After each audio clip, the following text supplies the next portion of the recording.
Wow, cinematic yan. Sorry, ayusin ko lang yung ko. Malapit na akong malinis. And welcome back to day 2 ng ating Danang. Danang what?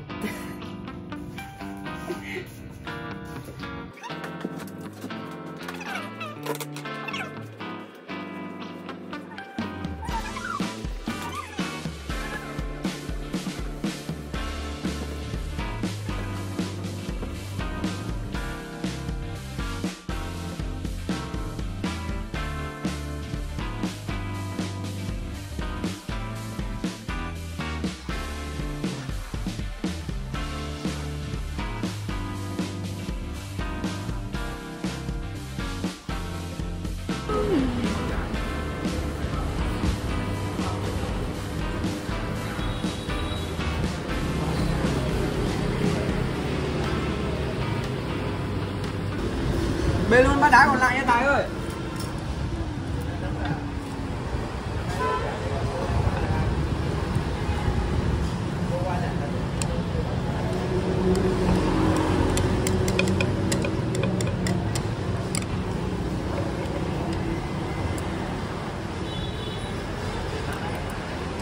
Wow, thank you.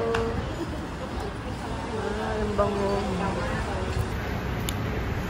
Hindi ako nakapag-vlog. So may tumabing afam. Alis na siya. Ito naman. Uuhaw na ako. Medyo hindi ko pala bet yung ko. Akala ko bet ko yung ko.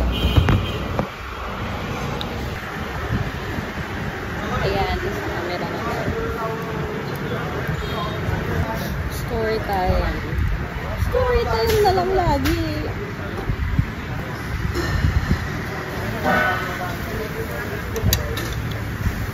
Ito, parang ang daming nagbibenta ng po dito. Yung po ba tawag yung po?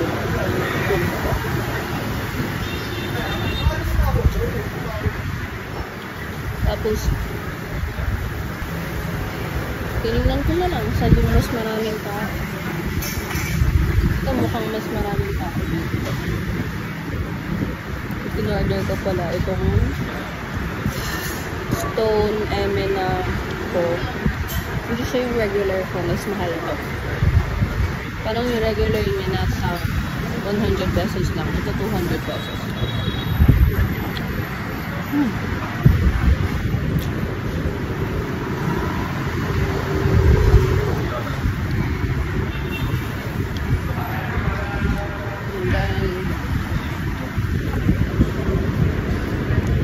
May naka-table dito na afam. May lingon-lingon siya. Maya-maya, tinanong ko kung ano yung nilagay niya. Toyo ba yun?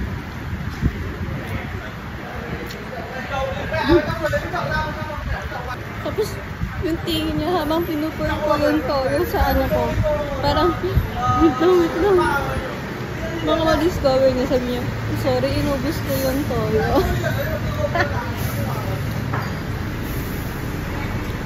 Inubos daw niya yung toyo. Sabi ko, okay lang, magsisili na lang ako.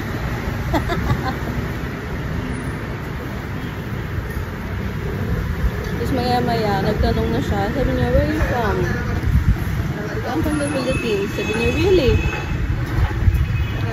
I thought you were Vietnamese. You could have talked 5 minutes ago. Sabi niya, kasi marami daw mga Vietnamese hindi marunong mag-English. Hesitant siya makapag-usap.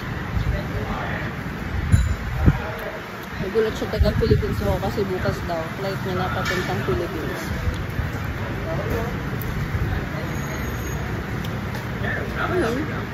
Suntuhan. Sumalis na rin siya kasi susolo niya yung bike niya. Overtime na daw siya. Okay. Bye. Sa rating lang ko. Matabang pala to. Pero kaya lang. Next na titikman yung bani. Pero pupunta ko na ulit sa beach.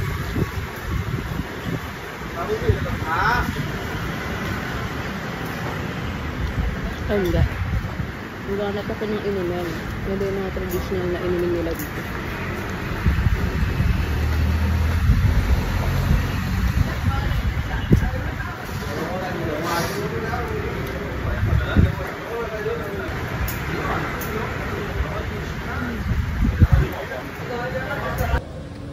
Okay. Cute, diba?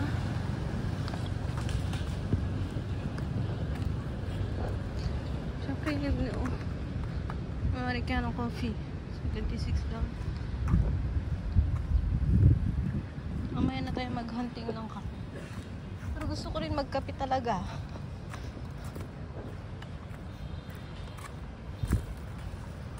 Ang cute ng mga cafe dito.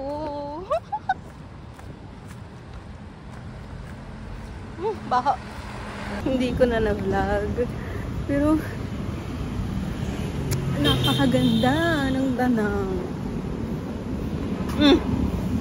Yung pagka-amaze ko sa Malaysia, nakikita niya. Grabe.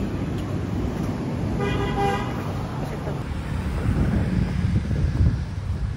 Ang ganda, oh. Look at that! Parang sa Krabi. Parang sa Auna. Oh my goodness. Cute, diba? Mama. Pupunta ako dito pagka maraming ganap. Ang cute naman! Tina mo! Galing ko lang sa panaginip ako. Ayun, nasa Hotel de Luna. Tapos pumasok ako sa kwarto ng isa-isang kwarto ng beach. Feeling ko dito yun. Kasi may Hotel de Luna na hotel talaga dito eh. Tapos ganito yung itsura nun eh. Yung pumasok ka sa kwarto, tapos paglabas mo, nasa beach ka na. Feeling ko talaga dito yun. O, nananaginip ako. Ang ganda. Oh my God. Is this real? Is this even real? Diba? Ang dami nagsiswimming. Pero maalon. Papaaraw lang ako dito. Hindi naman ako nagsiswimming. Ang cute, diba? Wow! Feeling ko lang sa panaginip lang talaga ako. Ang ganda, oh.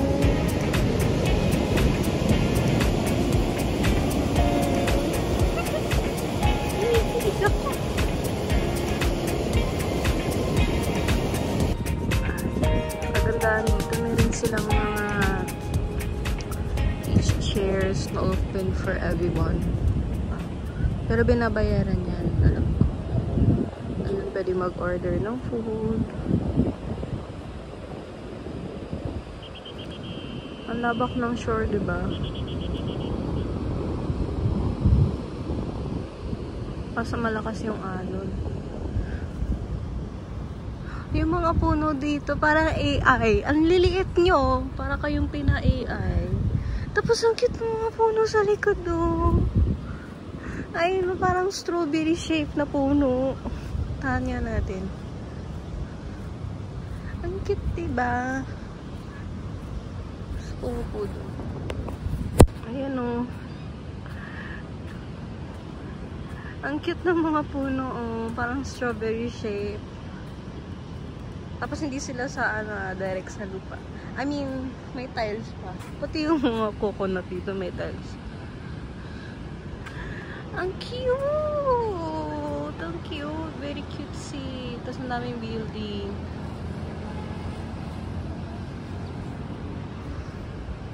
Wow! Isang moment of silence for my kilig.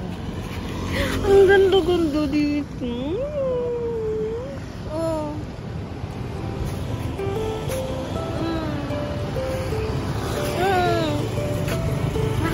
Maganda.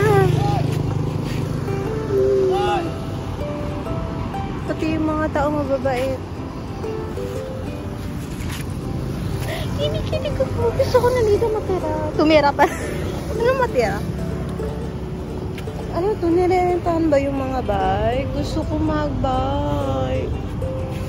Ang cute naman ito. Labutik ko to. Hindi ko alam kung ano siya. Basta 6,000 dong lang siya. Tikman natin